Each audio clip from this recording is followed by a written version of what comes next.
Thanks, Evan.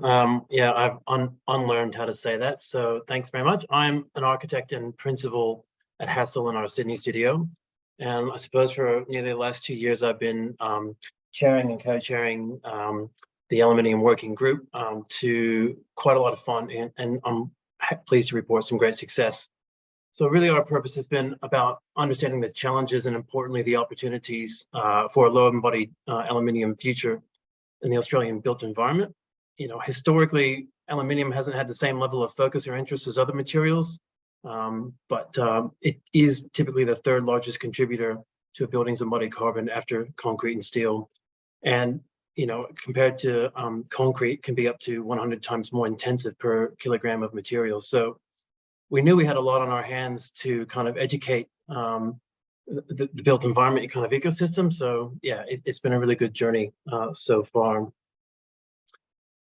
We've been quite strategic in composing our group's membership, which I think probably fluctuates between 15 to 20 members with broad representation from suppliers, manufacturers, contractors, and consultants like myself. I think this diversity has been really helpful in understanding the range of issues that we face, but also importantly how they're interrelated and how best to address them. We've gone through a sort of a multi-phased looped approach where we really started by first gathering the information and understanding what the issues really were, and then distilling those down into something clear and manageable. We shared our first publication, MECLA publication on low embodied carbon aluminium, which is a bit of a primer, a short 10-page document. And that was really outlining those key challenges around how aluminium is produced, why is it so carbon intensive, where is it available, and what are some of the procurement challenges around that. And that really started the sharing that we've been on. So what we found is that having the first and second spotlight events kind of coinciding with the release of this document was the beginning of us sharing our information, but we're continuing to share and share again, and I'll touch on that a little bit later. And that probably speaks to this looped approach about feeding back into our learnings and new developments and opportunities out there, but also really about more broadly understanding the work that others that are kind of around the periphery or sometimes dip into the group, what sort of work and research they're doing that's happening across the industry to broaden our working group's knowledge. The most important point really though is to empower action across the industry, and we're definitely seeing that from where we started. Next slide, please. Oh, is that the second slide? Yeah.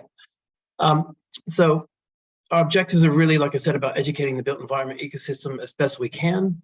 That includes my consultant colleagues, builders, suppliers, and importantly, the owners and developers who really sort of shape and create the projects that many of us work on. I suppose an important part of this journey has been really busting myths, particularly on price and quality, but also about availability, which is not unusual to find on a topic when it's so kind of relatively new. But I'm really pleased to say, and I'm happy that Hudson shared and gave a shout out to aluminium at the beginning. We have really seen quite remarkable progress across the value chain, and in particular, as he mentioned, with our working group member Capril, who have recently launched the 2 low carbon products to market in Australia. They've also recently announced an Australian first agreement with Tomago Aluminium, New South Wales' largest aluminium smelter, for recycling a lot of their post-production scrap, and I think there will be others to follow and increasing that sort of quantity as the years and months go on.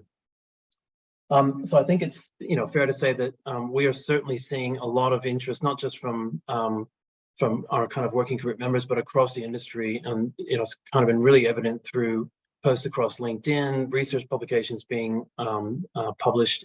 It's really been quite remarkable. I also think that a lot of the clients that I work with are starting to report back on questions that they've started to ask of their supply chain, which really just shows the progress they're making that 1 or 2 years ago simply I don't think would have happened. But the 2 biggest barriers probably still remain. I think that's really time and availability, and that really comes down to the way we procure our buildings, how we procure in particular our facades, but then how do we adapt and plan around those sort of programs.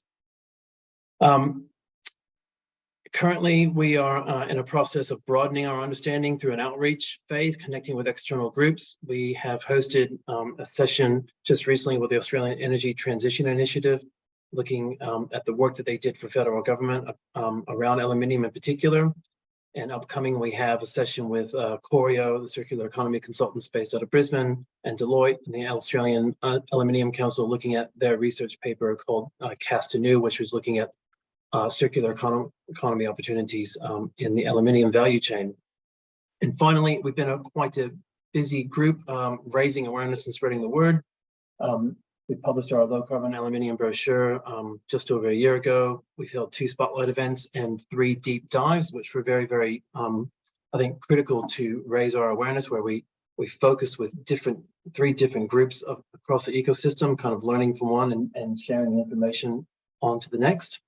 And finally, I'd just like to conclude, we have a 1-pager and a specification guide, which are currently with the BCG for review and comment, and hopefully will be with the broader community and public shortly.